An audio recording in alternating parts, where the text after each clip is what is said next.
नरिसाउनु के आएको नरिसाउने मात्रै होइन तिमीलाई त चुप्प लगाएर छोडेर बस्छ जाऊ भन्छ अहिले यस्तो खान्छौ नि तिमीले मलाई रिस उठ्यो आइसक्यो भने नरिसाउनु अनि जान्छ छोरी बाबाले नरिसाउनुहोस् भन बाबा नरिसाउनुहोस् भन बाबालाई हेरेर भन न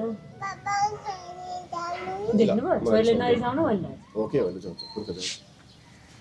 काम गर्नु पर्ने छिर्छ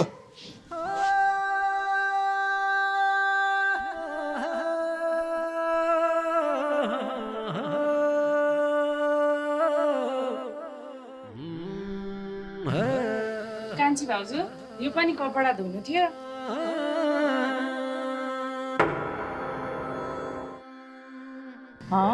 दाइ पो कपडा धोइरहनु भएको छ भाउजू खोइ त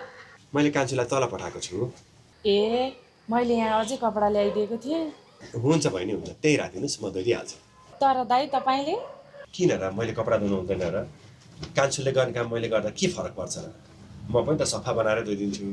दाइ हजुरले भाउजूलाई कति माया गर्नुहुन्छ है हजुरहरूको जोडी देखेर म त छक्क पर्छु ल बहिनी पनि अब श्रीमतीको काममा श्रीमानले सघाउँदा छक्क पर्नुपर्ने कारण के नै छ र यो त साधारण कुरा हो नि एउटी श्रीमतीले उसको श्रीमानको सबै कामहरू गर्दैकी हुन्छन् कपडा धुने घरको सरसफाइ गर्ने